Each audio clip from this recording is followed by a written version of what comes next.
All right, everybody, we're going to get going. Dennis isn't here, but Mike Baden is going to give his presentation. I'm Robert Leibowitz, Principal Planner for the Ulster County Planning Department, and Mike Baden is currently our Vice Chair for the Ulster County Planning Department and the Supervisor for the Town of Rochester. And Mike, take it away. Okay. Thank you, everybody. I'd say good seeing you all, but different process here with Zoom. As Rob said, I'm the Vice Chair of the County Planning Board. Been a member. I'm in my 14th year of membership. Currently the Supervisor of the Town of Rochester, formerly the Chair of the Town of Rochester Planning Board. And my background is that actually in 12 days will be my 20th anniversary of being involved in land use planning. So like many of you, I am a volunteer. I learned from doing, from researching, from reading. And that 20-year anniversary is going to be the anniversary of my first time going to a town board meeting and asking a question about a land use project in our town. And the rest is history. So with that being said, what I'm going to share with you tonight is a presentation that I put together initially about, probably about 12 years ago. It has been updated many times since then. And what this is talking about the decision process. And how it came about is I went to a New York Planning Federation training one time, and in conversation with presenters and the New York Planning Federation people, staff, I said, has anybody ever done a presentation on how to write a decision or how to do the process of planning? And they all kind of looked at each other and said, no, nobody has. Why don't you try? So I put this together. This is probably about the 10th time I've presented it. So we'll go through it. We're going to take about a 5-minute break somewhere in the middle to give everybody the opportunity to take a quick bathroom break if you need it. It will be probably about an hour and a half, hour 40 presentation, and then we'll leave some time at the end for questions. So with that, I call this building a better record with documentation, or it's good practices for local board decisions. And the slides are not advancing.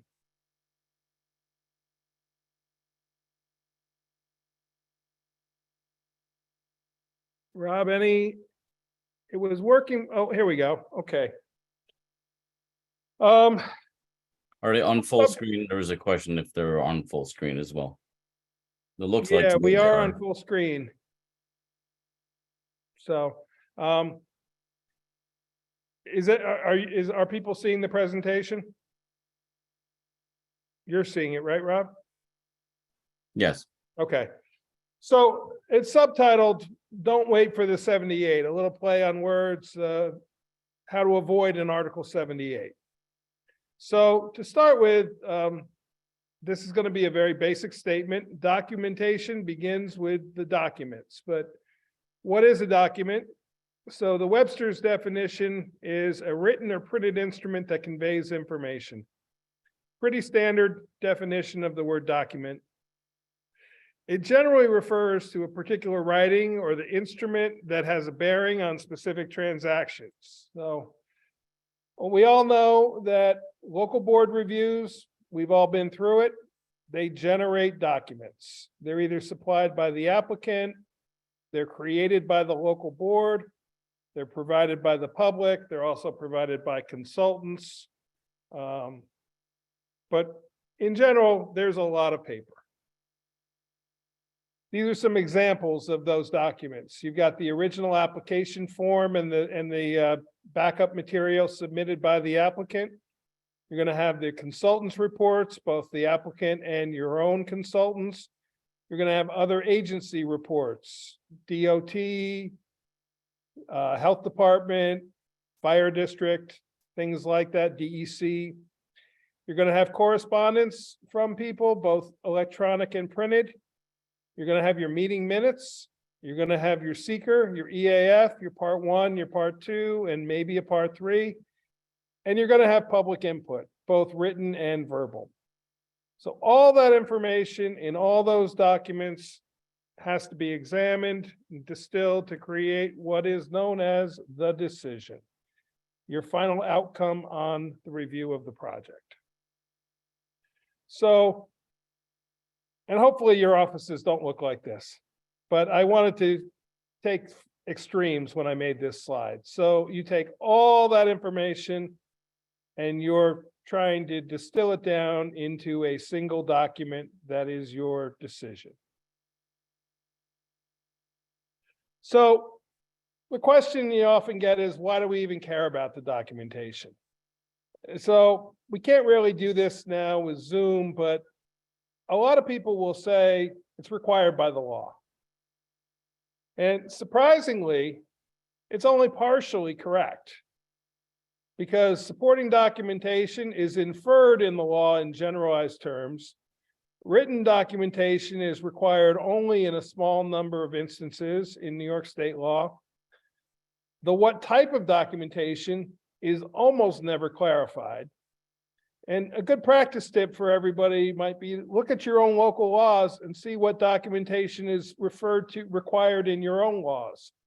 Make sure you're doing it correctly in your local boards. If you think there should be additional changes, send notice to your town board. Hey, we think we need an update to our law. So these are some examples of New York state law that mention reference to documentation. And so from the ZBA, the Board of Appeals procedure shall keep minutes of its proceedings. Then in the filing requirements, filed in the office of the town clerk. And also in filing the decision, filed in the office of the town clerk. Site plan, special use, very similar. Again, filed in the office of the town clerk for both approval of site plan and or special use. Subdivision review, approval of preliminary plats. It says stated upon the records, state in writing any modifications. Such plats shall be certified by the clerk of the planning board. Some more subdivision language, resolution stating the decision. Copy of such resolution filed in the office of the town clerk. You're seeing a familiar phrase here. Approval of final plat, grounds for modification, grounds for disapproval stated upon the records. For the decision in subdivision, the planning board shall by resolution conditionally approve with or without modification, disapprove, or grant final approval and authorize the signing of such plat as follows. The certification, certified by the clerk of the planning board. This is some federal legislation. For those of you familiar, the Telecommunications Act of 1996, which deals with cell towers. Decision shall be in writing and supported by substantial evidence contained in the written record. So similar language occurs throughout New York State village law, general city law, general municipal law, and many other New York State laws. For other information and examples, for those of you who are familiar, the James A. Kuhn Local Government Series of Documents, Guide to Planning and Zoning Laws of New York State. And there's a link to it, but if you Google search that, you will see there's a whole host of very helpful documents out there that walk you through the real sort of basis of many topics of land use and zoning. If you go back and you look at the language in the laws, there's a common theme throughout these, but if you notice what's missing, the law always describes the actions required involving the decision, but nowhere does it define what constitutes a complete decision. So, in fact, and I did a pretty extensive research of this, I found no New York State legislative planning and zoning language that included specific requirements or defined what's required to complete a board decision or the findings. Now, you may find that some local law language within your own municipalities may address this. So what constitutes the final decision is pretty much left up to the local board to decide how they do it. So if it's not required, why bother writing a decision? You can just vote approved or denied and move on and be done with it. There's no specific mandated requirements. The board might reason they aren't required to do anything more than adopt a yay or nay resolution.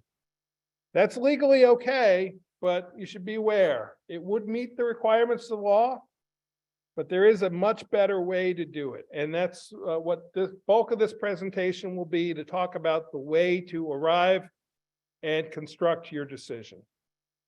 I do want to sort of paraphrase. This is one way. I do not say this is the only way. I am not a lawyer. I am not an engineer. What I am is what many of you are, a volunteer who has done this for a long time and found that this way works. There are many other ways you can do it, but this way works very well. So I put together what I call the roadmap or roadway of review. You start with the applicant, goes through the zoning or code enforcement officer first, who determines what's needed. It goes to the local board. The local board submits it out to other agencies for the review process. The public weighs in. Very important part, the next step here, the findings of fact. Many boards don't do them. There's not a requirement that you do them. It is a good practice to do. And then that leads to your decision. So everyone should think of the decision as the culmination of a process instead of just an answer to a yes or no question. So we want you to write a decision that's addressing the complete review, summarizing the review and answering the question. It analyzes and also establishes the record. It cites documented information sources. It certifies the decision as the defending source. It communicates effectively and efficiently. It's understood by the present and, just as importantly, the future reader. Many times a decision, it may make sense to everybody involved when they read it now. 10 years from now, when a new property owner or a new code enforcement officer or a new engineer or attorney reads it, make sure that they understand it as well. Or to put it another way, and borrowing a little bit from the Seeker cookbook, I have what I call decision stew. You add in the application forms, the plats, the maps, the site plans, the studies and the reports, the meeting minutes, the input and the permits that other agencies may give, the seeker process and the EAF forms, the public input, other information sources. You add in all that, you sift through it by reviewing until you develop your findings of fact. You, as I say, stir together those until the decision is achieved. And very importantly, if your decision is arrived at in a legal, efficient, effective way, courts will never find against you unless you have a procedural defect. The courts will never insert their own opinion as to whether you arrived at the same decision they would have if you have followed the process legally and correctly. The majority of times, if an Article 78 is filed, you will come out on the victorious side. So now we're going to walk through 12 tips for a successful and thorough review. The first rule that I have is, first tip, be a creature of habit. And what I mean by that is, do every review the exact same way. Doesn't matter how big, how small the application is. every application, every decision, every time, excuse me, follow the same process. Don't change your process just because it's a simple application. Do it the same way every time. Get in the habit of doing that. The decision-making process, the first steps, you begin creating a record from the minute somebody applies. You identify all the legal standards, you identify the relevant facts, you analyze the facts then in relation to the legal standards, and you make a final determination. Tip 2, strong decisions begin with consistent local board review practices. That goes similar to the first tip of doing it the same way every time. I apologize, I just have to move the bar here, so it's blocking my slide. You want to develop strong open meetings practices. You want to discuss applications in public meetings, not an email. It's okay to send out an email, but you should never carry on a discussion between board members in email about a project.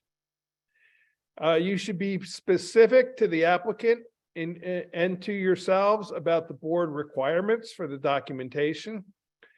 You always should request the source of documents and the author's credentials. You want to identify the key components in the law. You want to acknowledge or correct errors when they're discovered. Occasionally in a document, there will be a mistake that's been made. You want to acknowledge it, have it corrected. Good idea, and along with that, it's not legally required, but when the seeker part 1 is filed with you, we've all seen it where the applicant or the applicant's engineer checks the box incorrectly. Either it's a mistake, they tried to fudge a gray area, whatever that may be. So the way I always handled this, instead of making them submit a whole new seeker form at a meeting, make the change, have the applicant or the engineer initial and date the corrections. If it's substantial, obviously have them submit an amended form with the corrections. But if it's 1 or 2 corrections, have them correct that document, initial it, move on, and move on to the next topics.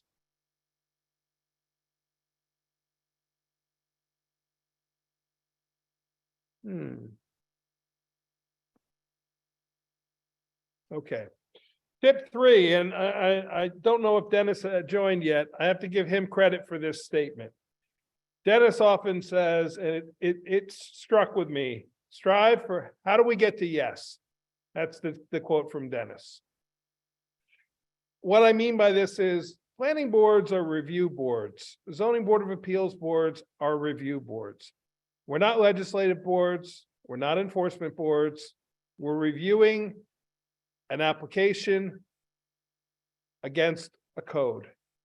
And our job is to try to get to yes. Obviously, sometimes we end up with a denial, but the process should not be let me reword that. The bar shouldn't be set so high for the applicant that it's unrealistic. So as a local board, your job is to review, but also to work with the applicant to help them through the process. So that's what I mean for strive for how do we get to yes. You want to build and establish the record. A complete record leads to a complete decision. A few things not to forget to include. Many times in local boards, we're all members of the communities of the boards we sit on. You have personal knowledge or observation of those properties. That is valuable. That can be used in creating the record.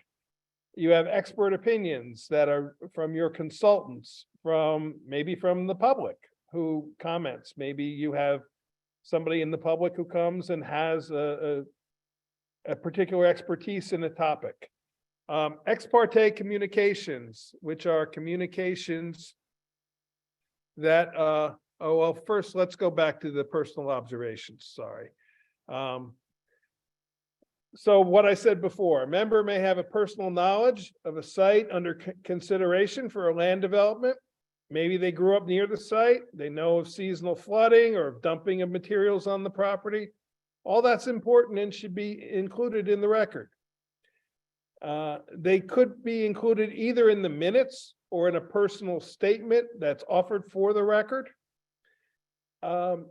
Bear in mind, though, they need to be factual. They can't just be, oh, it always flooded there. Something along the lines of, in 1985, there was a major flood of that property. It needs to be something that can be substantiated and backed, not just a personal opinion. If the board's denial or the conditions put on the approval are challenged, remember, a judge can't read the minds of board members. So you need to document what is said in the meeting in some way. Put what you know in writing.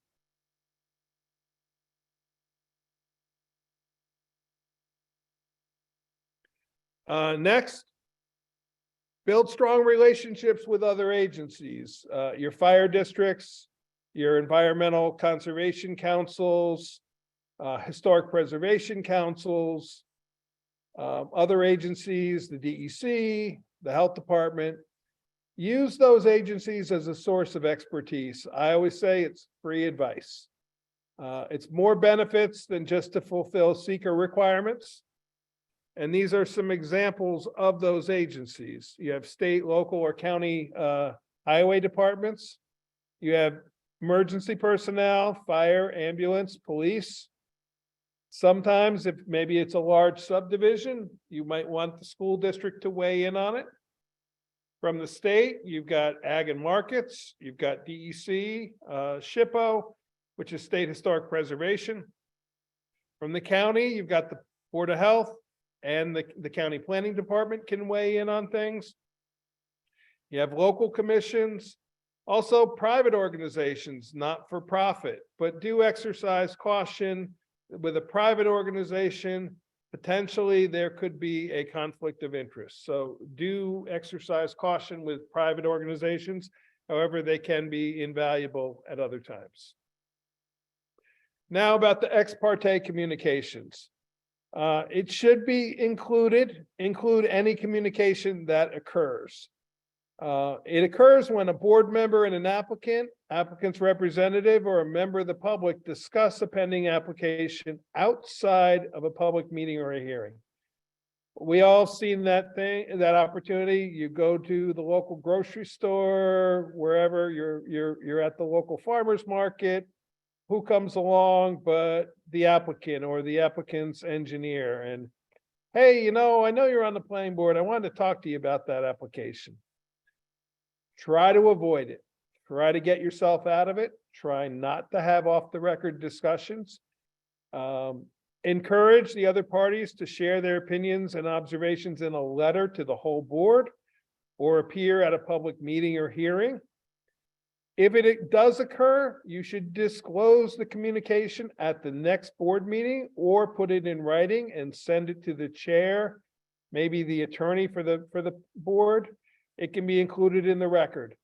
It does not require that you recuse yourself unless obviously you should confer with your local attorney to find out if it rose to the level that you should. But do be very, very aware that as a member of the public body, you should not be having outside communication about projects with anybody, including other board members for that matter. You want to build strong records management practices. They lead to sound decisions. They establish universal records management policies. They establish procedures for accepting information. Don't rely on your memory. You want to write it down. You want to file it. You want to document verbal discussions or phone calls, like I was saying before. Save everything, including any email correspondence. Document, document, document. Every piece of paper that comes in, make sure it becomes a part of your record. One way to do this is you create an application reference cheat sheet. You include dates in the days of paper files, and this is a 12 or 13-year-old presentation. The way we did it with my board is on the front cover of the filing file that we had for that application, we would attach a page on the inside cover. And we had all the various information listed there, the required documents, and as they were received, the date would be written down, it would be checked off, and the source of the information was added. That's one way you can do it. Tip number 6, meeting minutes are an invaluable tool when you're drafting your decision. Your meeting minutes can give you an awful lot of information back on things you may have forgotten about, especially in a longer application review process, ones that go on for months or years. Go back to when you're writing your decision, go back to your meeting minutes, review those minutes. So about requirements for minutes. When do they have to be taken and what needs to be included in the minutes? So Article 7 of the Public Officers Law contains the open meetings law. And that states what and when can be discussed in both open meeting or in executive session. Section 106 of that Article 7 requires a board to take minutes of a meeting if there's any motions or proposals made or votes taken. Minutes must be in writing. I know, especially in the days of Zoom record, it is recorded. The minutes must always be transcribed in writing. They cannot be maintained only on an audio or videotape. And if you have specific questions, the Committee on Open Government will answer those questions, and they post their opinions on the Department of State website, and they're very detailed. They're categorized by topic. You can go on and you can click on a particular topic and read through their opinions that they have presented over the course of the years on open meetings law. And some of them date back 30 and 40 years, but they're still as pertinent today as they were then.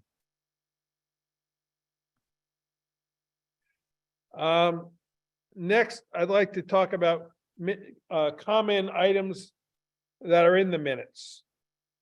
You have the meeting title. It's the planning board meeting of March 15th. The attendance, who's at the meeting, should be included. The time it began and the time it ended need to be included in the minutes. If you're approving previous minutes at that meeting, again, that's a vote, or it may be a vote, that should be included. A little thing is, there is no requirement that you actually vote on minutes. They must be prepared, but there's no requirement that you actually vote on them. Any proposals, resolutions, or motions must be included in the minutes verbatim, and the outcome of the vote must be included. Some votes on some topics require a roll call vote, and each member must be listed individually with their vote. Other types of motions can just be listed 7 ayes, 0 nays, and you don't have to list who the ayes and nays are. It's a good practice if you have nays to list who they are, but there's no requirement. The results of the votes must be in those minutes. And then these are optional, they're not mandatory. A summary of any reports that were made at the meeting and announcements, and a summary of the discussion. Again, not required, but good practice to include. So meeting minutes, they must always reflect motions and resolutions word for word, as I said before, at a minimum. There's no right way or wrong way to take minutes, as long as they contain motions, resolutions, and votes. One thing they do is they provide information for what happened for people not present at the meeting, the members, the public, the applicant. So depending on the level of detail, they can be the bare minimum of a meeting. They can be an interesting account of the board discussions and decisions, or they can be detailed enough to track the evolution of issues and applications. One type is called the minutes of narration style. That is a synopsis of the meeting. It includes an account of the discussion that took place and the important details of the discussion. Consider presenting that information in a logical or topical order, not necessarily chronological. There is no requirement that minutes be kept in a chronological order.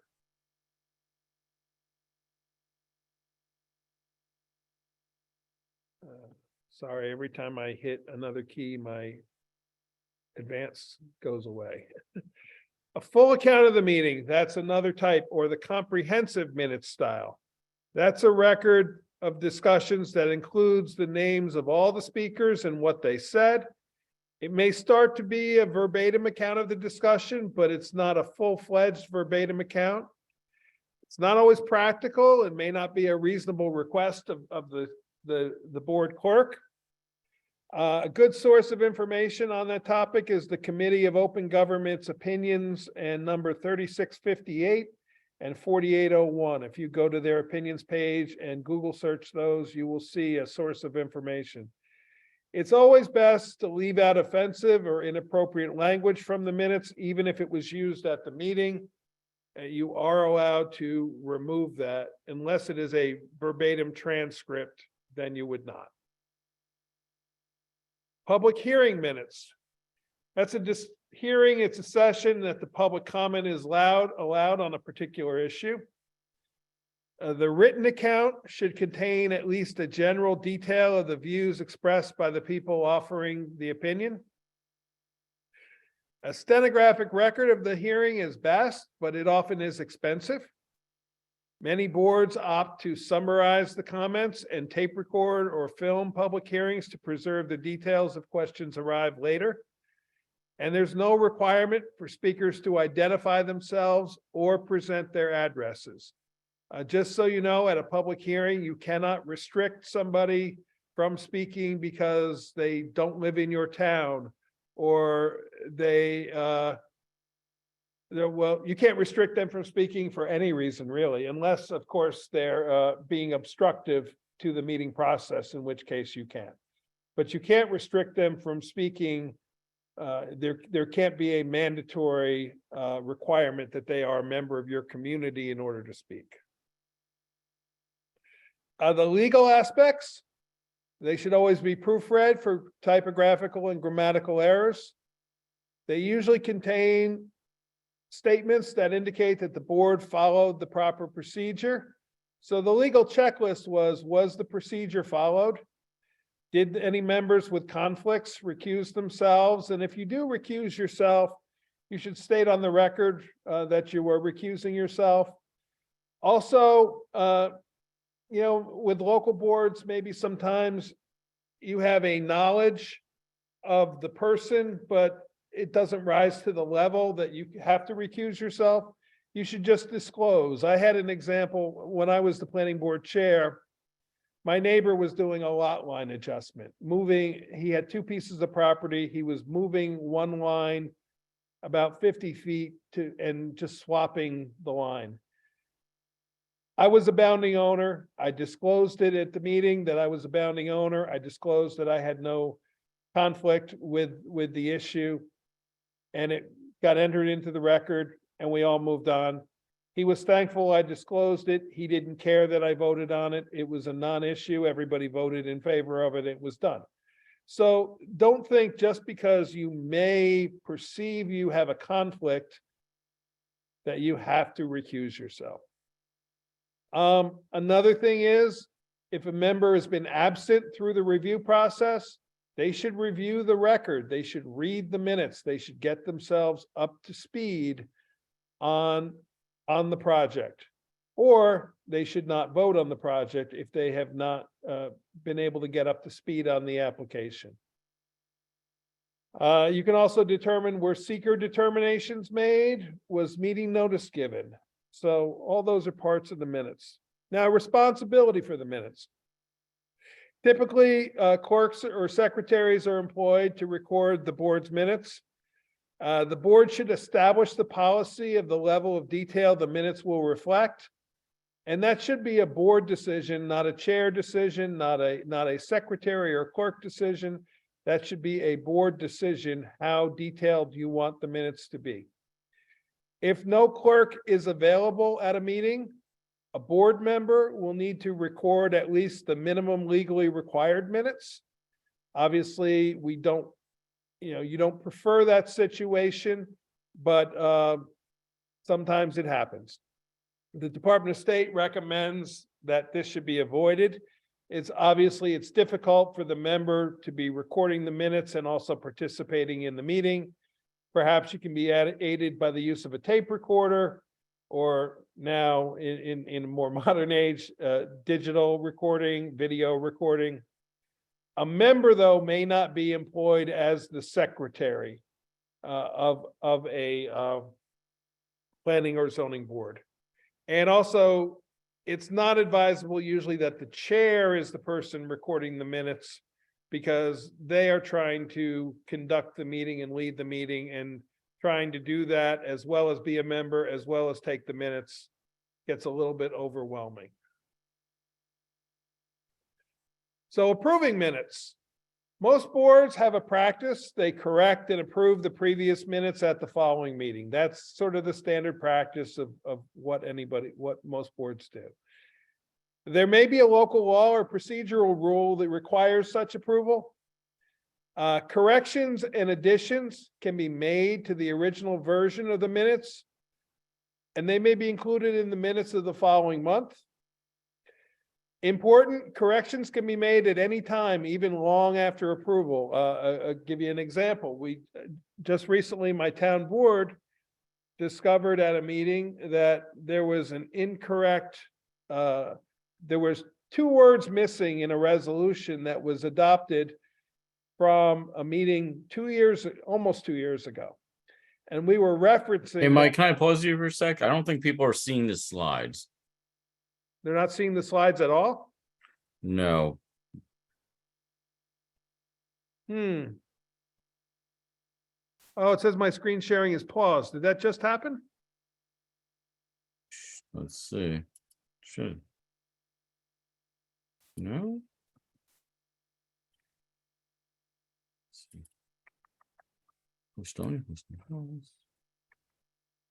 It says my screen sharing is paused, but I don't know why. It just popped up there just now when you said that. Well, Let me try to unpause. back up, and yeah, that wasn't there a moment ago. What? I think it just happened. It's not paused on my end. What Try would I push to get out of the pause? Hang on a Oh, sec. wait, resume share. There you go. Okay, apologies. I must have hit a pause share. There, I see now there's a pause share button. Do Okay, we it know should be how good many now. slides we lost? Yeah, they were they got stuck at 43. It looks like. Okay, I can back up if you'd like. Thank you for that, Rob. Sorry about this. Do you know how to minimize the bar, Rob, on the Zoom? Because that keeps getting in the way of my screen. Yeah, there's on the 3 dots on the side. There should be a way to like remove it from there. Got it. Thank you. That You're helps a welcome. lot. Okay. Okay, so let me back up to slide 43, and apologies for that. So the meeting minutes of narration style with a synopsis of the meeting, an account of the discussion that took place at the meeting and important details. And again, as I said, consider presenting the information logically or topically, not necessarily chronologically. The full account of the meeting is the comprehensive minutes style. That's the one where it's a more thorough record. It's almost verbatim. It's not always practical. There's the slide that shows those opinions from the open government. And again, leave out the offensive language or inappropriate language. Public hearing minutes, the written account should be a general detailing of the views expressed by the people. The stenographic record is best, but it's expensive. That would be the verbatim. Many boards opt to summarize the comments and to tape record or film the public hearings to preserve the details. And there's no requirement, again, for speakers to identify themselves or their addresses. And again, you cannot ban anyone from speaking at a public hearing. The legal aspects, they become part of the permanent record. You want to proofread for typographical or grammatical errors. They contain statements that make sure you followed the legal procedure, and I won't go through those items all again. The responsibility is the clerk or the secretary. The board should establish their policy on the level of detail that you'd like them to reflect. If no clerk is provided, a board member will need to record at least the minimum legally required minutes, but the Department of State recommends it's avoided because of the difficulty of participating and recording. It can be aided by the use of a tape recorder or digital. And also, again, a member may not be employed officially as the secretary. I think this is where we left off. So most boards have a practice to create and approve the previous minutes at the following meeting. That can be a local law or procedural rule requiring such approval. You should make corrections and additions to the original version, and they may be included in the minutes of the following month. But again, the story that I was telling, corrections can be made at any time, even long after approval.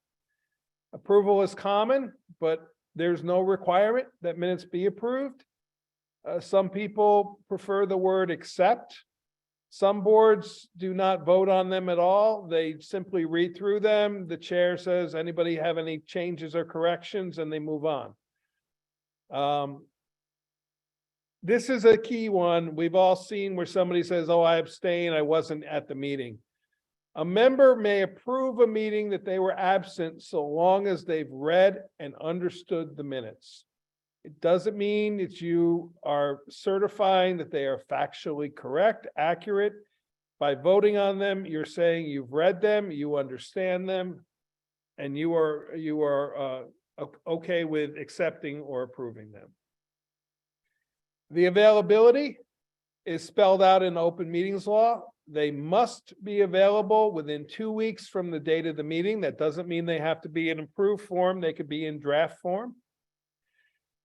Minutes of an executive session must be made available within 1 week. If you have to take, there's only time you would ever have to take minutes in executive session is if a vote was taken in executive session. And if you were doing that and your clerk was not a part of the executive session, you would invite your clerk into the executive session for the portion of the vote. You would take the vote within executive session, and then the clerk could be excused again from the remainder of that executive session. But if that is the only time you have to take minutes in an executive session, but if you do, they must be available within 1 week. Good practice, if they haven't been approved or accepted already, is to put draft, unapproved, not final, either in a watermark, a header, somehow. Allows notice that corrections may be made prior to final approval. So tip number 7, and I'm not going to go into great detail about this because seeker can be a whole nother class on its own, but it's very important that board members understand the ins and outs of seeker. I always have this sort of little tagline here: learn it, live it, love it, respect, and don't abuse it.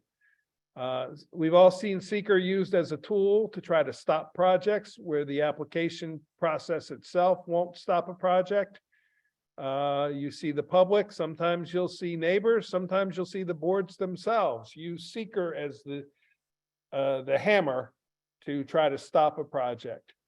Seeker is mandatory in most cases, well, in all cases that you conduct some type of seeker review.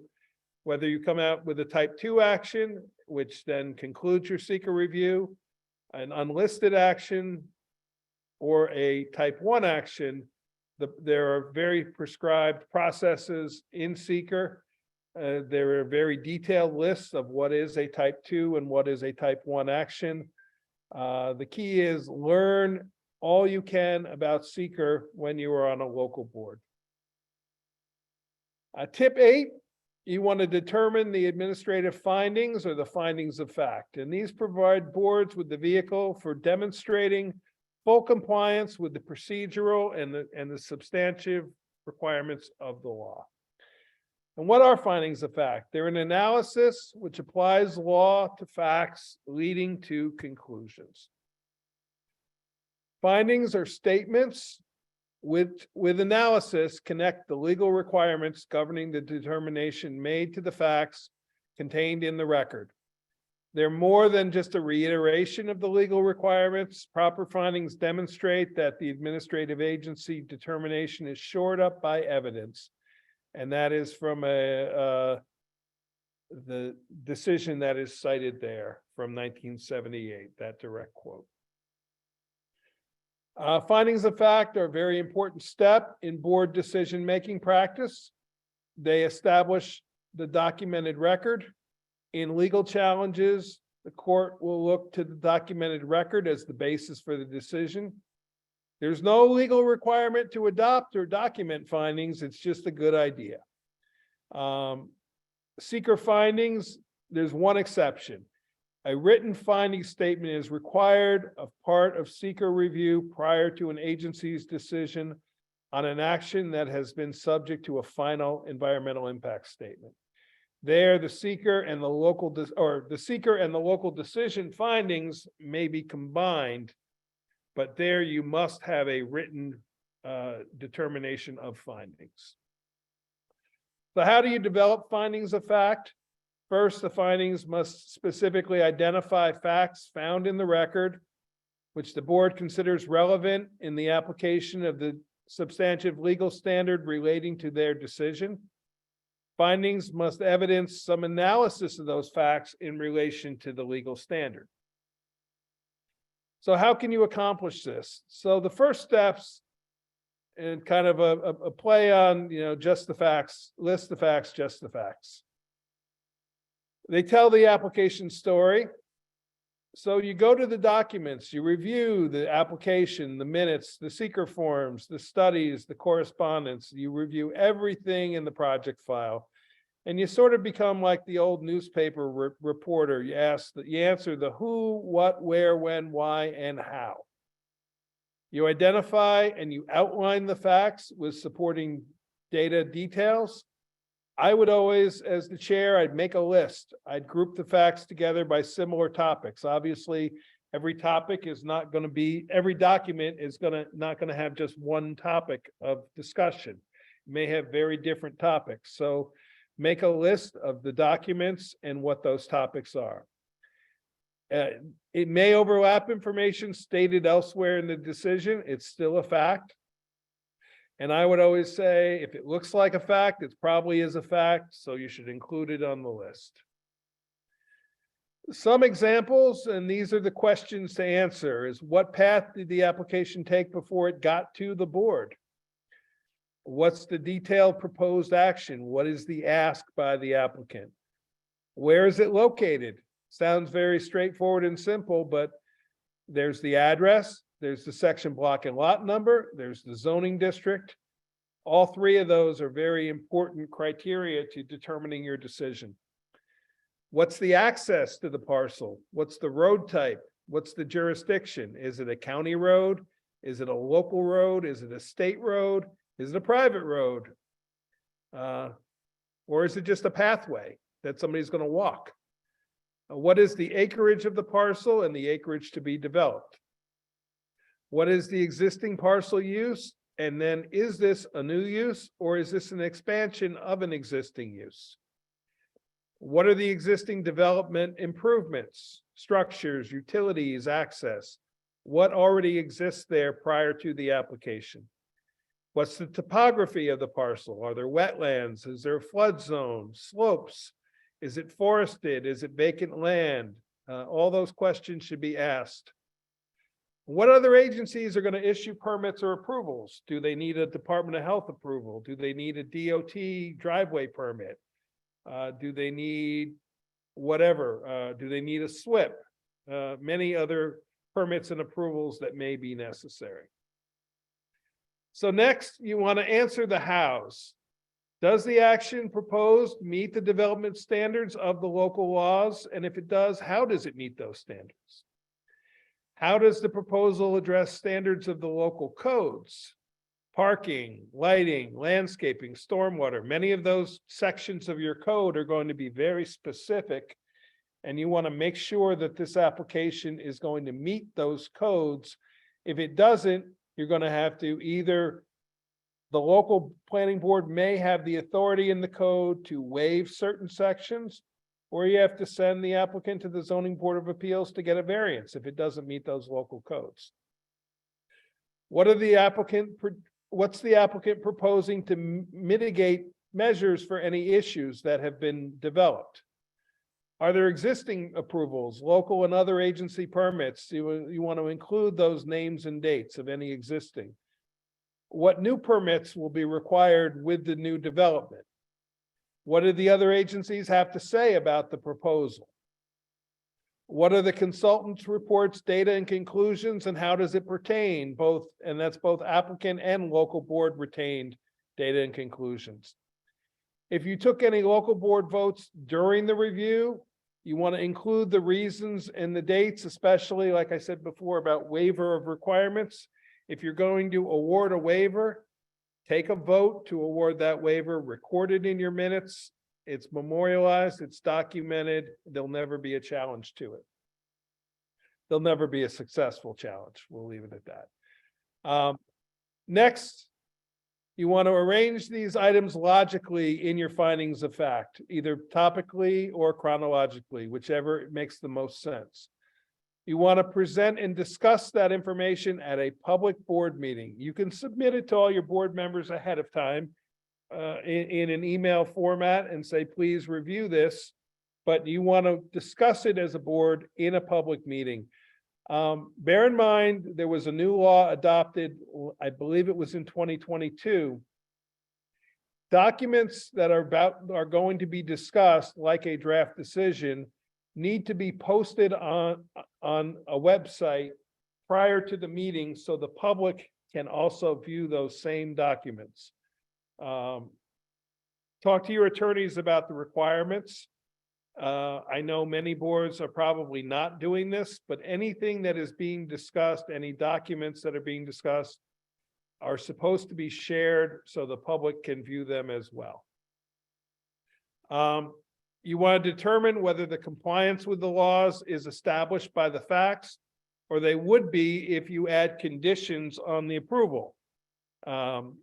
You want to be able to support why a condition was imposed. You can't write unreasonable conditions or conditions that can't be attained. And you want the findings to relate to the facts of the legal standards. So next, how we accomplish this, and I will say this goes back to this is one method.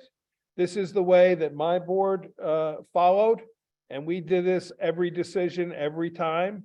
It does take a lot of work. The chairman would read each item, each finding. The board members can offer suggestions or edits, or if everybody agrees, you simply move on to the next one. You insert corrections, deletions, additions as the board directs. That you get a consensus of the board on each edit. Then at the end of reading through your findings, the chairman would request a motion and then get a second to adopt your findings of fact. Bear in mind, this is not your decision. This is just adopting your findings of fact. And then you vote to adopt those by resolution. You want to include that adopted findings of facts and the voting details as a component of your final written decision. So again, one document. These are helpful hints. Draft findings can be prepared by the planner, by your attorney, by the chairman, by any board member. Anybody can draw up the draft document. You don't want to involve the applicant in this process. You only want the applicant to answer questions requiring clarification. You don't want it to evolve into negotiations. These are the findings of fact by the board, not the applicant. We've all seen where the applicant disagrees with a statement that's made. Don't involve them. If you get to a section and you're not sure and you need clarification, ask the applicant, ask their engineer, but don't include them in this findings of fact process. Remember, no fact is insignificant. Include basic facts easily taken for granted. Things like the parcel is at 400 Route 209. It sounds simple, but that's a fact. You want to include only facts that have supporting documentation. You want to separate fact from opinion. You don't want to make new facts.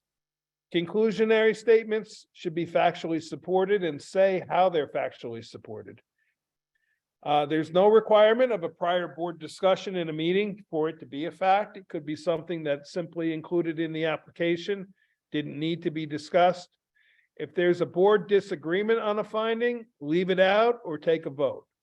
But don't get into a long, big, drawn-out discussion of a lot of opinions. Move on, take it out unless you really believe it's urgent that it be in there.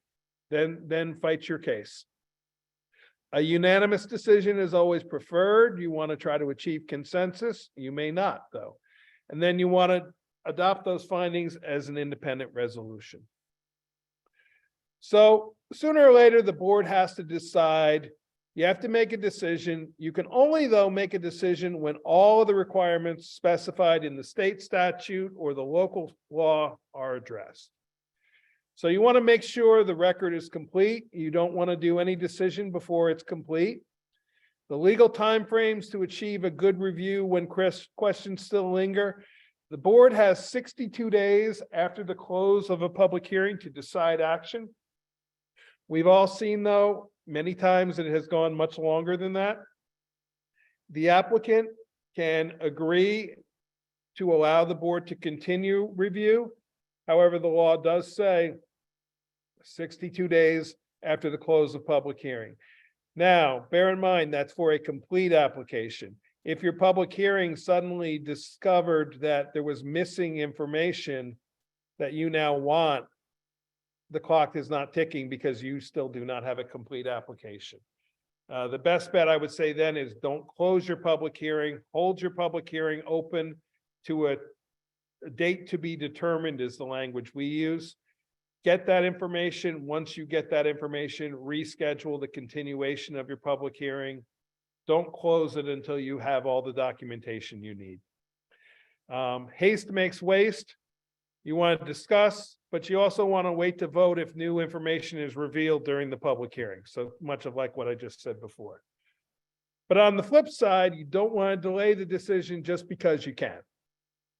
For simple reviews with a minimal public hearing, input expectations, there's nothing wrong with having a draft decision ready to go at the same meeting as the public hearing. It can always be amended during the discussion. This creates a really good applicant board interaction reputation. It encourages applicants to get you better information, stronger information, and more timely information. If you work with them to get them their decision in a efficient, expedient manner, you're going to get a good reputation as a board that works well. You're going to get better information from the beginning because those applicants are going to be rewarded with a quicker process.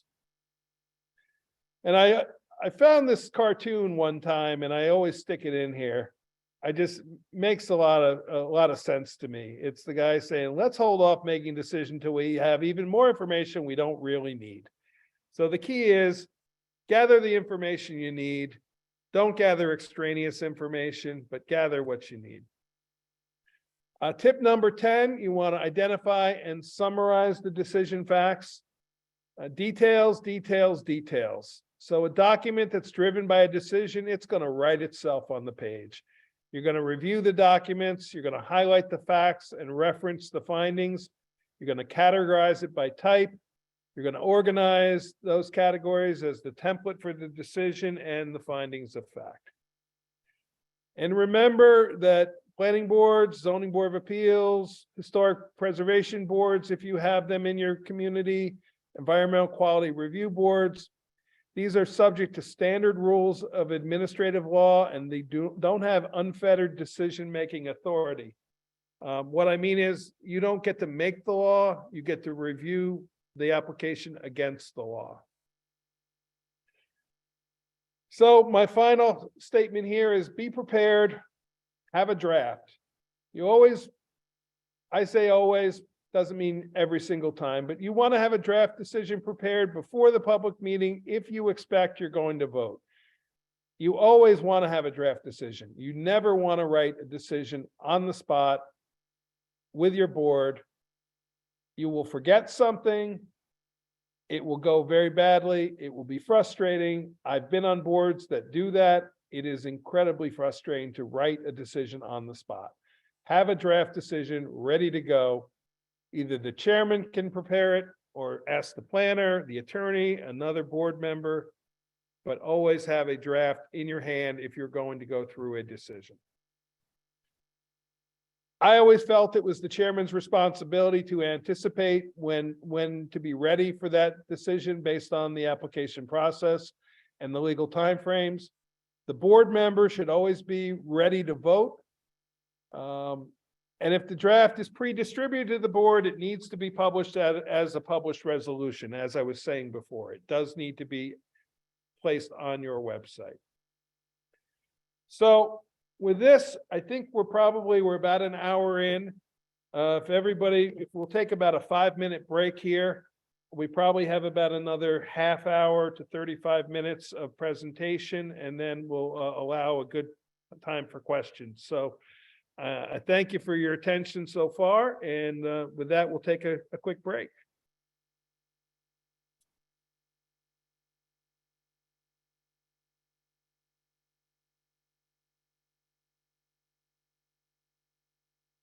Hey, Mike, how you doing? Hey, good. How are you? I just got out of a meeting with the legislature, so my apologies for being late. Oh, it's quite all right. Rob said Dennis isn't here, and I said, well, let's get started. I can introduce myself, so There you go. Thank you. no We'll problem. pick it up again at 12 after 8. Sounds good to me. All right, thanks, guys. No problem, Dennis.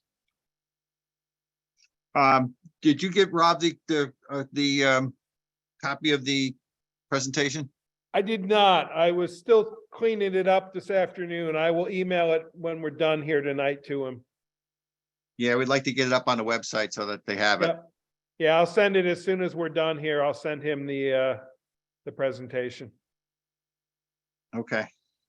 Thanks, Mike. No problem. Happy to do it.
We want to get going again? Sure. I see a couple people have been typing questions in the chat, and thank you very much for that. That's a great way. So, you don't have to remember your question to the end of the meeting. And when we're done, I will go back through the questions that are in the chat and start with and take them sort of in the order that they're in the chat. So thank you for those. So we're going to pick up here with, and I emphasize this is one method. It is not the only method. It is one method to prepare a good written decision. I will tell you, this is a tried and true method of doing it. It is also court tested. In my tenure as planning board chair, we had 3 or 4 Article 78s. I know since I've stopped being the chair, both the planning board and the ZBA have adopted this practice of doing it this way. There have been a number of Article 78s, I believe 1 for each board. And on the town board level, I've also had a couple Article 78s. So there are at least 7 or 8 Article 78s that have been introduced on decisions written in this method. And I will say in every time the municipality was victorious. And not only that, in the planning board ones, the judge singled out the process and the information in the decision as the reason for finding in favor of the community. So, and a number of them were challenged, further appealed, and came out victorious again. So the town has not, in my tenure, lost an Article 78 with this method. Doesn't mean somebody can't bring one, but it means you probably won't lose. So then moving on, this is a template of the written decision. Sorry, 1 second. I just need to hide this panel. These are 9 elements of the written decision, the template that I've created. Part 1 is the header and the formatting. Part 2 is what I call the nuts and bolts, the basic administrative information. 3 is the board processing and the review process. 4 is the findings of fact. 5 is the county planning board referral, if that is applicable. 6 is the resolution, the declaratory, you're either approving or denying. 7 is the actions that have to be completed for the approval. So if it's a conditional approval, or that's where you include the reasons for the denial. Number 8, very important, the effect of the decision. Under state law, under local law, many decisions are time barred. If they are not completed or achieved in a certain amount of time, they go invalid automatically. And the last part is the signature, and important, the carbon copy section, where you want to include everybody who should get a copy of this written decision, whether that's another permitting agency, whether it's the Ulster County Planning Board, obviously the applicant, obviously the applicant's representatives and the attorneys. So you want to CC everybody who should get a copy. It's all combined into one complete document. You, again, do it the same way, every decision, every time. I know it's repetitive, but it works.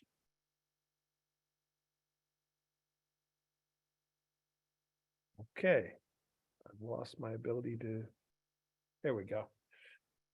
The header and the formatting, keep it simple. Use a letterhead or a logo that easily identifies the document as being yours, meaning your board. Be consistent in your formatting. Number the pages. Include an identifying header or footer with the name, application number if you have one, the date of the decision. So that information is printed on each page in case those pages ever get separated. The nuts and bolts part, you're going to say who you are, the board name, Town of Rochester Planning Board. Decision date, that's the date that you're deciding on. The decision number, if you number your decisions. The review type, subdivision, site plan, area variance, whatever it may be. The type of the decision, is it a final approval? Is it a conditional approval? So that needs to be included. Obviously, the applicant name. And use their legal name. If they're an LLC, don't put down Joe Smith, use his LLC, because that's who's probably applying.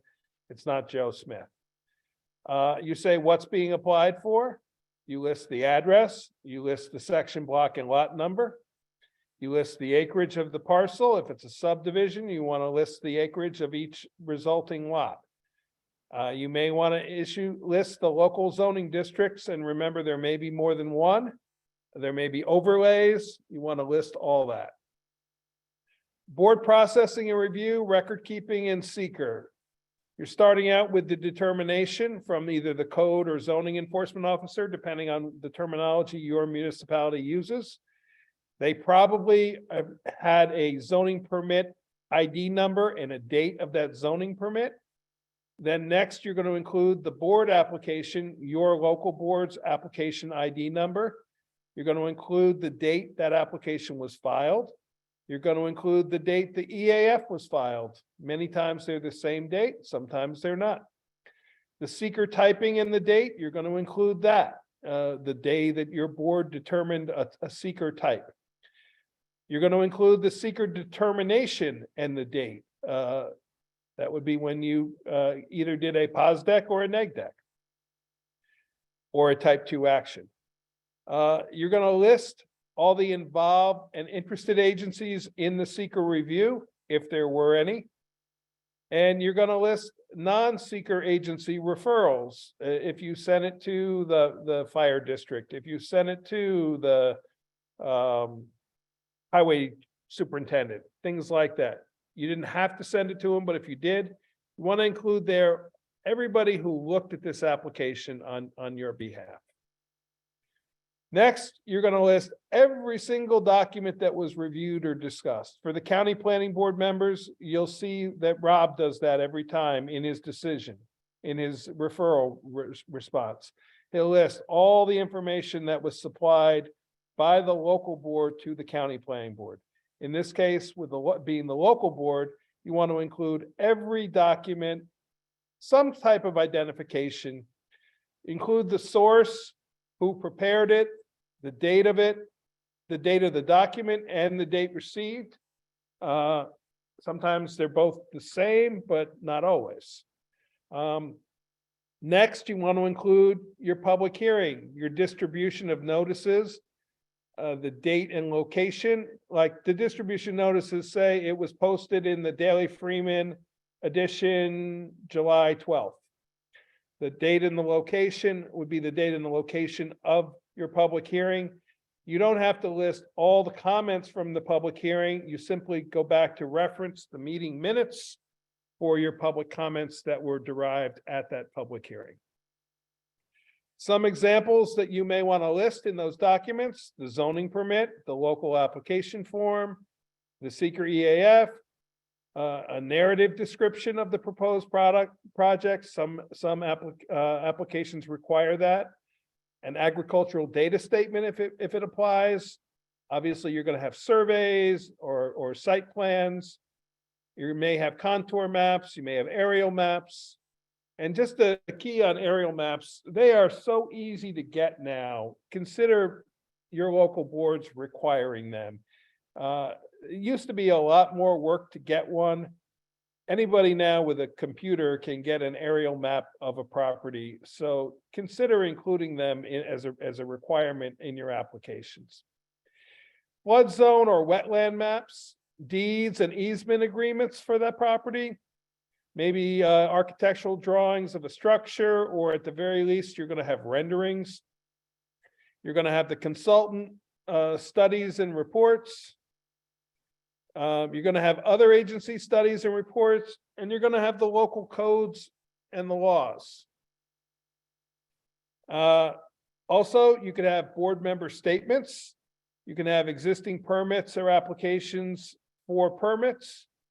You can have historic register information. You can include your county planning board comment. That's another document that required referral. You got back either a No county impact or required modifications or advisory comments. Include that. Emergency services, did you get any comments from them? Written correspondence and emails from the applicant and other agencies from the public. I had an application where we got 150 emails about a project, and I included every single one in our record of, not the documents themselves, but who it was from and the date in our list. Prior land use decisions, if you're referencing them. Maybe you might be, there's federal or state legislation or rules that apply to your project. If there's any court decisions that apply to your project. So if the board accepted it, you should include it in your list of documents. Your findings of fact, we've already talked at length about that, but put them in writing. It's the summary and the analysis of the record. It identifies how the laws are supported by the facts. And remember, you want to vote to adopt those findings of fact independent of the vote for your decision. County Planning Board referral.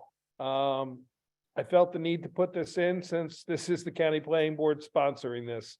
So under General Municipal Law 239 L, M, and N, they require some local matters to be referred to the county for recommendation. The local board may not make a decision until the earlier of the following occurs.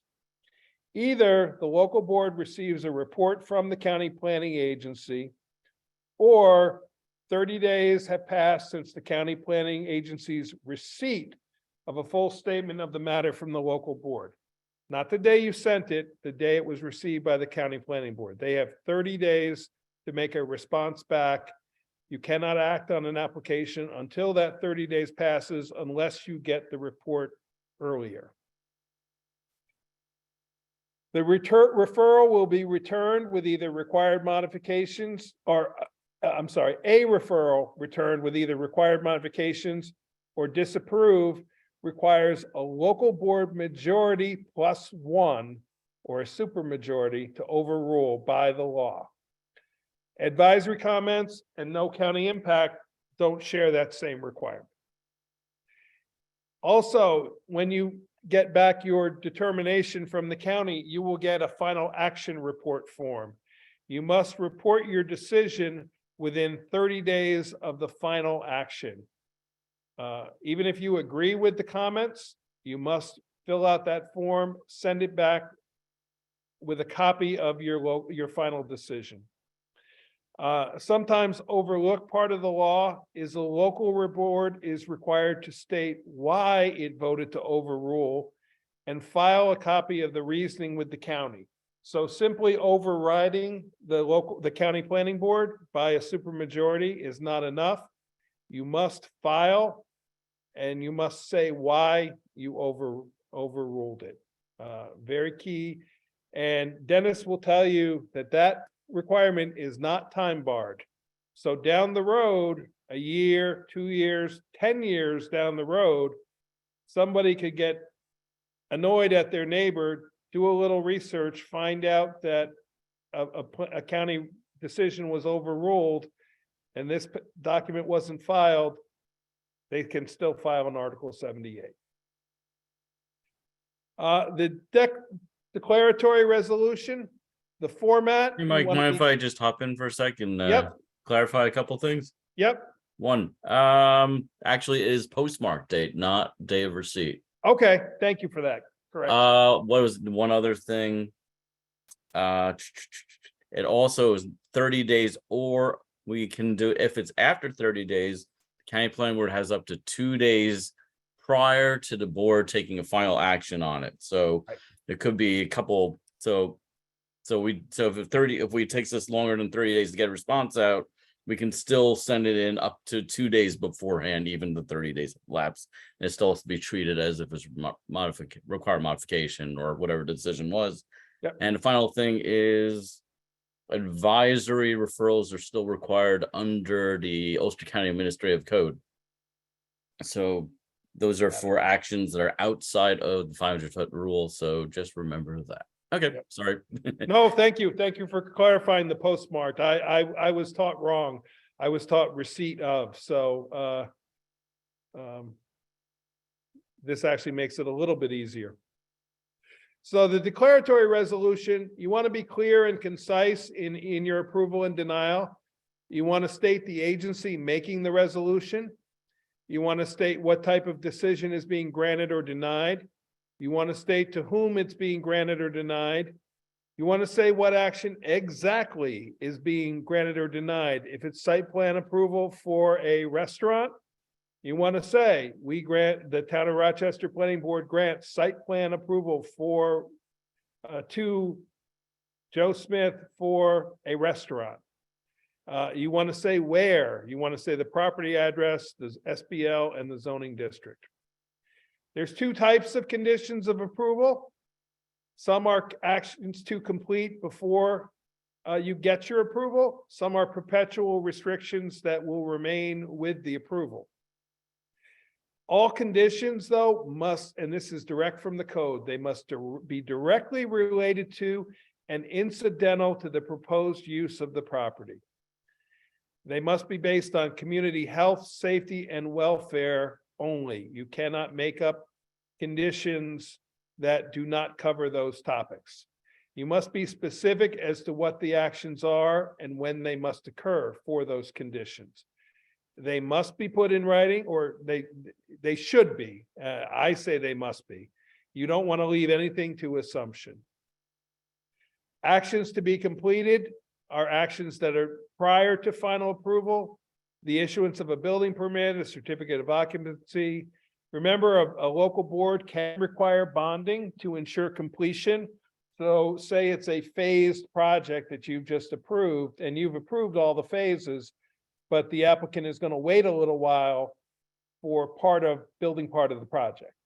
You can make them, and work with your attorney, put up a bond to ensure that the next phases will, or say a landscaping bond. Say it's in the middle of winter and you required certain landscaping. Clearly, the applicant can't do it in that time of year. They can establish a landscaping bond that will cover the eventual landscaping of that property. Actions to be completed. This is securing other agency permits. Maybe you need DEC or a health department permit. Housekeeping, or say there's a mistake on the plan, you know, there's a typo, or there's you want to add a statement. Don't hold up the whole review for another month just for a missing housekeeping note. Simply notate it in the decision, allow it to be corrected, allow the chair, give the chair the authority to sign the document upon verifying that housekeeping is taken care of. Sometimes it's health and safety items. Sometimes it's specific construction. They may have to build stormwater or infrastructure or roadways before they get their final C of O. Sometimes it's access. Sometimes it's signage, landscaping, lighting, plans. Sometimes it's fees. They've gone through the review process, and our town board requires applicants to pay for the public hearing fees. So before you get your final approval, the newspaper notice, the notice to the neighbors, all that is added up, and there's a nominal fee that is added on to your, and before your final plan is signed, you must pay those final fees. This is some language that you may see. Applicants shall secure the following specific permits prior to construction, and all conditions of these permits shall be made a part of the special use permit approval. The town of XYZ building permit, a DEC freshwater wetlands permit, Ulster County Health Department septic and public water supply permit, Department of Public Works driveway permit. And then you also want to add language along these lines that says, should any conditions opposed by these permit approvals cause a conflict to occur, the more restrictive conditions shall prevail. Should any permit approvals cause a change to the signed site plan, the matter should be referred back to the planning board for action. Say you give them approval, then they go to the health department, and the health department says, oh, you can't put your septic there. You got to move it 500 feet over to here. they got to come back to the planning board and make sure that that site plan is still accurate. But if they only want, if the health department says it's got to move 5 feet, do we really care? Probably not. So that's when the more restrictive condition shall prevail. Perpetual restrictions, the restrictions or requirements that will remain with the land as long as that use remains. They balance the benefit to the property owner against the adverse impact of the development on the community. You have to verify with certainty that you have the legal authority to apply the restrictions. You want to consult your attorney and the local laws. One example is if a board restricts how or when a business operates. Be careful with that. You cannot set hours of operation for a particular business. You can, however, set hours of operations consistently for all of the same kind of business. But say, for example, a gas station is a good example. You can't say, well, this gas station can be open till midnight, and the one down the road, maybe it's in a more residential area, but you can't say, well, they can only be open till 8 o'clock or 9 o'clock at night. You can't set requirements that make businesses competing with each other like that. So if you start with something like hours of operation, you have to be consistent in all businesses of the same type. And so that's kind of what the second part of that slide was saying. These are some examples. Maybe it's a special use permit that has a duration. It's a 3-year special use permit, and they have to come back for a renewal. Bear in mind, if somebody has to come back for renewal, you're not rehearing the application. You're only verifying that they met the conditions of the approval. You can't re-review it and deny it unless they haven't met the conditions. Once you give them their approval and they come back for a renewal, you're obligated to renew it if they have met all the conditions. Other examples of types of use, maybe there's a maintenance or a utility agreement that they need. Parking restrictions obviously are going to remain with the life of the use of the property. Same with landscaping. You can put in a decision that if the landscaping dies, they have to replace it. That's perfectly valid thing to put in the decision. Lighting, you can say when they can leave their lights on. If say there's parking lights or bright sign lights, I have been known to put in decisions that they must be turned off when the business or within 1 hour after the business closes for business that day. So you don't have these bright lights on all night long. Certainly security lights can be included, but make them turn off their parking lights, make them parking lot lights, make them turn off their sign light. We all know about light pollution in our communities. Restrictions on operation, again, like I said, you can do it, but you must be consistent of types of businesses. Or maybe there's a restriction on re-subdivision. If you allowed a subdivision of a property and you say, well, this can't be re-subdivided, but be careful on that one. If they meet the criteria of the local law to re-subdivide, you really can't restrict it unless you have some very, very specific reasons. These are some examples of language. All current or future local, county, state, or federal laws shall be complied with for the use of these lands. Parking allowed only in the spaces designated on the approved and signed site plan. Not allowed within the public road right-of-way, within the event facility or residential driveways, or within designated site plan traffic aisles at any time. All landscaping as identified on the signed site plan to be retained or added shall be maintained and replaced if dead or diseased with like-kind plantings. Another one should be no overnight accommodations provided to members of their guests. That was for a social club that we did not want to turn into a hotel or a motel, so we included that in. The lots created with this approval of this subdivision shall be restricted from further subdivision. Obviously, be a little mindful of that one and be careful when that's used. Who has the authority to administer these requirements? So this is language you can use. The planning board grants the chairman the authority to certify such conditions as complete. and sign the site plan at such time. That's the conditions that have to be met prior to approval. Same, any and all fees due to the town of blank involving this application certified by the chairman is paid in full prior to this chairman's signature on the site plan. Or the code enforcement officer shall determine the maximum occupancy allowed for each structure. If there's a structure, the code enforcement officer is going to go in and set the maximum occupancy. That will follow a site plan, but you're putting that in your decision just to inform the person that you may think you can put 100 people in there, but this code enforcement officer is going to look at this site plan and the size and say, well, sorry, you can only put 75 people in there. If you're going to deny, put it in writing. Don't just deny, put it in writing. Be specific as to what it's denied and why it's denied. I've had applications where we approve part of the application and we deny part of the application. So you want to be very specific.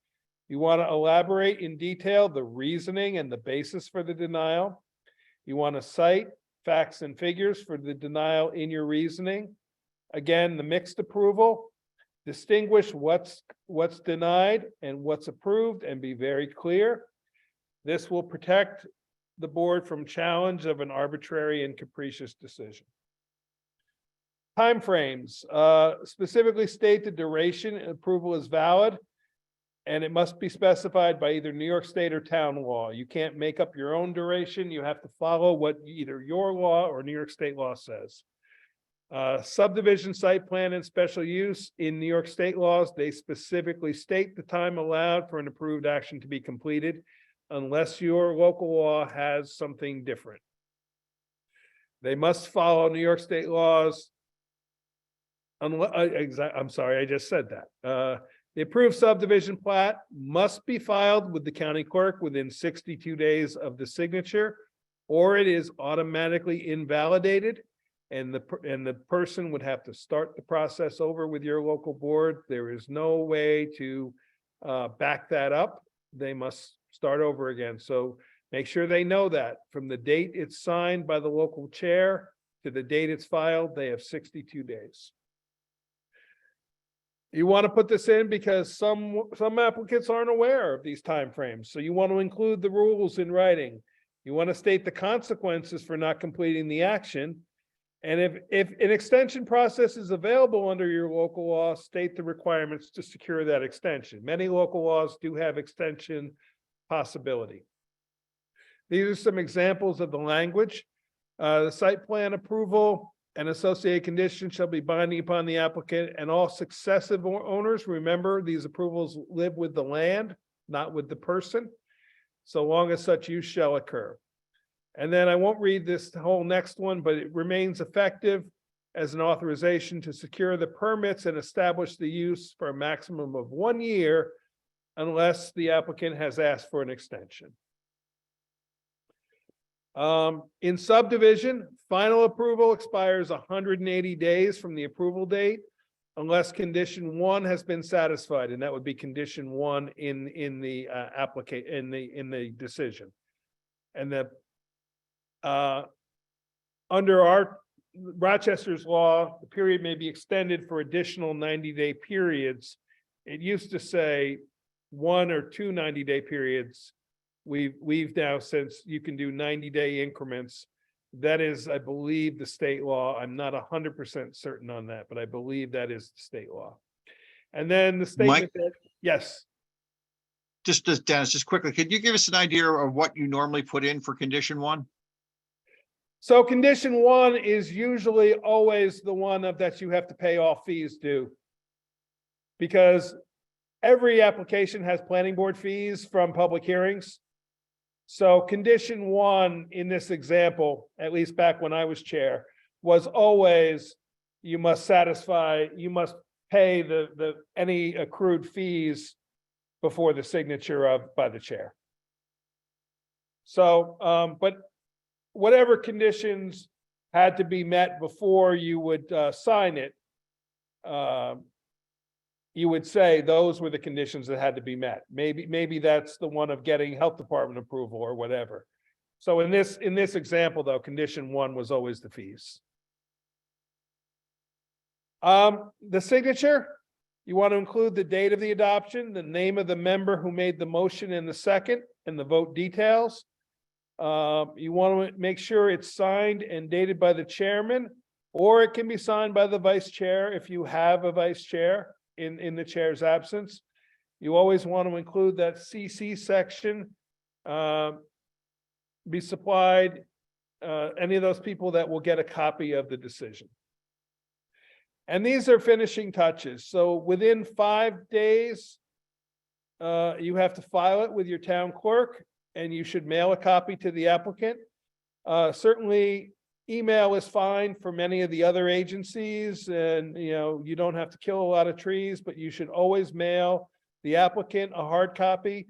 You should always maintain a hard copy within your own offices, and you should always file a hard copy with the town clerk. Again, the final action report is required to be filed back to the county planning board. It's not required, but a good practice. My decision packet always included a copy of the seeker determination and the EEF and the county planning board review on the back side of the packet of the decision. Yes, that makes for a pretty big packet. I one time had a 48-page decision by the time we were done, but everything is in one place. And you're going to supply a copy to anybody else that was involved. You definitely want to send one to your code enforcement officer, your building department, maybe your assessor. So you want to make sure that all that information. So the benefits of using this format, it's a one-stop shopping decision. Everything is in one place. You don't have to go back to multiple places for information. With the findings of fact, it's all in one place, all wrapped up into one document. The sources of the data are listed in the decision. Remember, a yes or no resolution, it just doesn't have this kind of data. It's going to formally state the actions required for the approval. It's going to be clear to everybody involved what's required, what exactly was approved or denied, what actions are further required to complete, the timeframes, the perpetual restrictions. It's going to include a findings of fact, which is very important in the case of a legal challenge. There's going to be no need to search through endless pages of minutes and reports. If you do get sued, it's all going to be in that decision. It's good practice to always discuss it at the public meeting and adopt it by a vote. It is not required, but it's very good practice. So I want to leave you with this quote that I discovered in researching. And this says, the process of making land use decisions has its rough edges, economic impacts, election campaigns, tender egos, and neighborhood conflicts. Making findings as an integral part of the decision-making process will not guarantee that all of the rough edges will be smoothed out. However, if decision-making officials take findings seriously, they can reduce the public doubts about the wisdom of their decisions and reduce public skepticism about their motivations. Using findings builds an excellent defense for local officials' decisions and ultimately more justly serves the public purposes of the regulating land use. And this was the principal analyst for the Cayuga County Department of Planning. I've never met this gentleman, but I discovered this quote and I have quoted it many times now. So judicial review of local land use decisions, remember, is limited. Decision that's written that's supported by findings, it'll stand up to Article 78 challenges if the review was conducted legally and procedurally correct. Once you violate process or the law, all bets are off. But a board determination will not be set aside unless there's a showing of illegality, arbitrariness, or abuse of discretion. Decision that relates the factual evidence to the standards in the findings is given great deference in court. And if the decision is rational and supported by substantial evidence, a reviewing court will not usually substitute its judgment for that of a local board, even if an opposite conclusion might logically be drawn. So with that, I'd like to say thank you. I used to have a whole section on court decisions that I've omitted because I didn't want to turn this into a 3-hour presentation. So I want to thank everybody who volunteers in their community to give their time and energy. And with that, I'm going to stop sharing and we will open it up to questions. Right, so let me just, so we have the Q&A function, you can type your answers there, or alternatively, you can raise your hand and we can do a voice chat as well, Yeah, so. let me sort of start. So the first question I have here is if the minutes must reflect the names of the speaker and their comments, why do you say that people are not required to give their names when they speak at public hearings? So if people do give their names and their addresses, you can put those in the minutes. But my point was you cannot require them. You can't stop them from speaking if they don't want to identify themselves. So there's no mandatory requirement that they do identify. If they do, you should include it in the minutes. If they don't identify themselves, you move on. So next we have, with the new law in effect, does the draft resolution have to be posted for public viewing? Mitchell, it's my understanding that yes, that is the case. I think you should probably check with your local municipal attorney on that. I am not a lawyer, but it's my understanding that any draft documents, so long as they've been submitted or circulated to other board members, must be made available to the public on a website.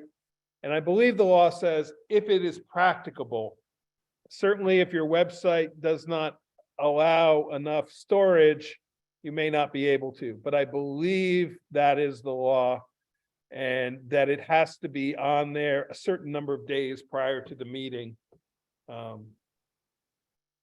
So the next question is, it's the same question. When is it good to have the public sign in so you have a record of who attended? I advocate for that just for organizational purposes. Certainly when I held my public hearings, if you have a sign-in sheet, I start with that list. I go in order down the list. My own personal preference is I don't allow anybody to speak a second time until everyone has had the opportunity to speak once. If your board allows it, I would then allow people to follow up and ask additional questions or remember, a public hearing is not a public question and answer session, but sometimes answering questions that arise at a public hearing will put an end to concerns or dialogue. Use your discretion, though. Don't turn a public hearing into a question and answer back and forth. It's the time for the public to be heard. What I usually do is at the end of all those comments, I then say to the board members and the applicant, do you want to have any response back to any of the comments that were made? Should you note if you don't need to refer to the UCPB because of an agreement with them? That's a really good question, and my answer would be yes. For those who don't know quite what that means, the county planning board allows the various boards of municipalities to sign. And Rob, what's the terminology of it? It's a referral exception agreement, and I've often seen it Yeah, in findings and resolutions Yeah. where they So- specifically note the exception agreement, quote it, put it in there, and it's part of the record. yeah. What it is there are certain things that the county has determined that will almost always be no county impact. So to lighten the paperwork load for all concerned, they don't require it to be sent to the county.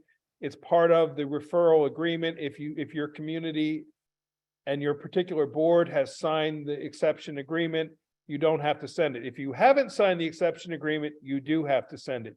You don't get to decide unless you've signed it. But yes, I would say you should note that in your findings to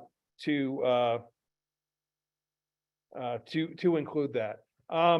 I would be happy to send to Rob an example of a well-written decision. I probably in my career as chair wrote close to 100 of them. Bear in mind, I was a full hands-on chair, was not paid for it, but I treated it like a full-time job. I wrote all my own decisions on behalf of the board. You don't have to do that. You can have your attorneys write them. You can have your planners write them. But I would be happy to share with Rob a couple examples. I may have to redact some of the information in them though, so I'm not putting out people's private information, but I'd be happy to do that. What's with similar business, can't you require, say, lights to be lowered at a different time than another similar use because of where it's located? I believe in lighting, yes, you could. What I was talking about primarily was hours of operation. Hours of operation, you have to be consistent because you can't create a lesser opportunity for a similar business. The gas station is the prime example. If you tell one gas station they have to close at 8 o'clock and the other one can stay open till midnight, you've created an unfair business advantage. So lighting, I believe, and again, this is my personal opinion, I'm not an attorney, but I believe you can base it on, I used to say 1 hour after closing time consistently, and that way you were covered. If the closing time was 10 o'clock, they had to turn it off by 11. That just was to allow the people working there to close down, get out of the building safely. And then I will tell you the Dollar General in Cohasset is a prime example. And then the liquor store right next door did not get the same thing put in their decision. It was after I was chair, and their lights are on all night. So there's two prime examples side by side. And if you drive down the hill into Cohasset, you can see the noticeably difference between those two properties. We did have one hand raised, so I'll let that person talk. Yep. So Mr. Clucci, your turn to ask your question. I think that might have been an accidental because it was raised from the beginning there, Rob. Okay, I thought he'd put it down at one point. Yeah. Okay. So if anybody has any other questions, we could do them verbally. We'll handle it however you want, Rob, or you want to type it in the chat. Looks like we don't have any other questions. Okay. I have a question. I do have a question. Okay. you do? I was Okay. muted. I was muted. I'm sorry. No problem. have- How are you, I Paul? have, nice to talk to you. Thank you. I appreciate your presentation tonight. It was very informative and, yes, good job. I have two quick questions. As chairman of the planning board, from time to time, I get a call from the ZBA chair that Mhm. wants to discuss the code with respect to a particular application. Yep. And he's asking to meet me at either the town hall or at some mutual location. How would you handle that as far as ex parte? It's difficult. I can say it happens often. As the chair, I used to have conversations with the code enforcement officer sometimes about applications. I would say actually, and I hate to, this is going to sound like a bit of a cop-out. I would say definitely check with your attorney. My own personal feeling is I don't think there's anything wrong with it. It would sort of depend on what you were discussing. If you're discussing the code, that's one thing. If you're discussing a particular application, now maybe you're getting into a gray area. I think it's a really defined conversation by conversation thing. And I would say, if it feels like you're venturing into an area that maybe you shouldn't be discussing, then Right. end the discussion. Right. It's really hard to answer, and I think you just have to use I know you've been doing it a long time. You got to use your common sense and your gut feeling sometimes on this conversation's okay to have, but now Right. we crossed the line to where we shouldn't. Right. Well, and I think majority of the time we're discussing not the application per se, but the code Right. that applies to that application. You know what I'm saying? And because our ZVA chair, who was there for 20 years, has moved on, and we have a newer chair. Right. He's just trying to understand the code, and also, like, we have a situation where the code enforcement officer or our building inspector Yeah. is green, and he also from time to time quizzes me on just the code, and that's pretty much what I'm asking. If I could, before you ask your next question, if I could build on that Yeah. for 1 second. Yeah. This is something that a lot of people don't know. One of the functions of the Zoning Board of Appeals is to interpret the zoning code. say, for example, the code enforcement officer, the planning board, though. If you're reading your code and you read it and you have 9 different interpretations of what the heck that means, you should send notice to your ZBA and say, please interpret what this means for us. And once they do interpret that, that becomes what that section of code means. It doesn't change on another application. But they have one of the powers of the zoning board of appeals, and it is not utilized very often, is interpretation of the code. So instead of trying to determine it yourself or going back to the code enforcement officer and saying, Right, what do you think? right, The proper way to do it is to send an official request to your ZBA and ask them for an interpretation of that section of code. right, So, and you could also, if you think down the road that, hey, this section is really confusing and we've gone through this now 5 times, send a note back to your town board and say, we need you to clean this up. We need Right. clarification. We need you to re-adopt this code to make it clearer so everybody understands. right. Thank you for that. Yeah. My last question is, and I may have misunderstood you, and it's, but I'll get to the point. The question is, you mentioned we could vote on waivers from the code? Is that what you So, were? Go ahead. Yeah, so in some codes, under home rule, there are sometimes in the zoning code where the town board has specifically granted the ability to the planning board to waive certain things in code. And I'll give you a very real world example. In our Okay. town code, we have parking standards in terms of number of spaces that are required. But we all know every application is not an apples to apples comparison. Sometimes it's an apples to oranges comparison. So in our code, we have allowed for a process where the applicant, providing detailed evidence, can ask for a lessening or even a greater number of parking spaces too. It's happened before. Mhm. And the town specifically in the code has given the planning board the authority to waiver the parking requirements based on certain standards.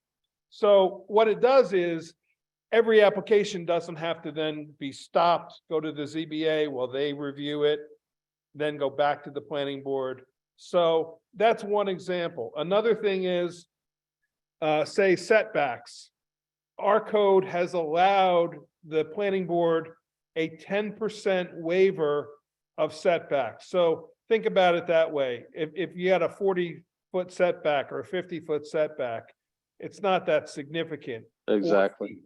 So, you can still send it to the ZBA if you want to, but Mhm. our code allows the planning board the ability. But the key is on waivers, the law has to specifically allow the waiver process, and it has to say what has to occur and when it can occur. So that's what I'm talking about on waivers by the planning board. If your law allows for it, the planning board, if they do waive something, they should take a specific vote on that waiver Right. at that moment when it's asked for, and then get that in the minutes and in the record. Thank you for that clarification. Anybody else? We got a few more in the Q&A now. Okay. How do you control a neighbor whose purpose is to drag out the application? That's a tough one. What I would, I sort of counter that with, how are they dragging it out? If they're dragging it out with a lawsuit, there's not much you can do. If they're dragging it out by just bringing information, the chair can finally say, you've given us this information, we have it, we've reviewed it, and move on. You don't have to allow somebody, public hearing is you don't have to allow somebody to belabor the point. They're allowed to make their point. They're not allowed, and you can set limitations on the time, the number of times somebody can speak. However, if you do that, you should always be consistent. You don't want to change it just for one person because then clearly that's what happens, so. And then they disclose the minutes of an executive session. So the only time you disclose the minutes of executive session is if a vote is taken in that executive session. And those minutes would reflect that particular vote. It is very, very, very rare. But you cannot vote without minutes being taken of a vote. So if for some reason you are voting, what the preferred method is you discuss a topic in executive session that is allowed under executive session, you exit executive session, then you vote in public. But if for some reason, for some very extenuating circumstance, you must take a vote in executive session, that the results, the wording of that vote and the results of that vote have to be made a part of the record.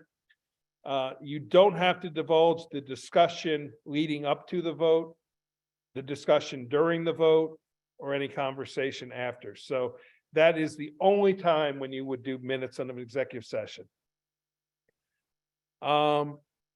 Wouldn't such disclosure open the board to legal challenges? No, because that's state law. State law requires that every motion, every vote be recorded in minutes. And there is no ability to change that. So, All right. with all that, thank you very much for putting up with me, listening to me drone on for a couple of hours. If anybody has further questions, feel free to reach out to me. My email will be in the presentation. And I see somebody, Rob, asking about certificates for this. Do you want to take? those? Certificates will be mailed. We have, by registering it, we have your information or email address, so we'll be sending that information out to you. This webinar will still be online, so anybody who registers or registers after the fact, registration will still be open. You'll still be able to get credit. So tell your planning board members who didn't make it, or ZBA members, they can still watch it for another 7 days and still get credit. The PowerPoint, once Mike gets it to us, will be online as well as any other information. It'll be in your email box tomorrow morning. The decisions, Rob, I'm gonna have to take a little time and make sure I'm redacting anything, and I may have to talk to my attorney about redacting anything that, I mean, they're public records, so I don't know that I have to, because anybody could FOIL for them, but I just want to run it by her before I do that. So, Sounds good. Dennis, thank you very much. A pleasure as always. And if anybody has, just wearing my vice chair hat, if anybody has any ideas or topics for future trainings, please feel free to shoot them to us. So we know we're going to try to get back to at least a couple trainings a year, but there's an awful lot of them out there. I will tell you the DEC, the Hudson River Estuary, is doing a really good one tomorrow morning. I found, or 1 o'clock in the afternoon tomorrow, on conservation subdivision. Oh. And our town is in the process of rewriting our conservation subdivision section of the code.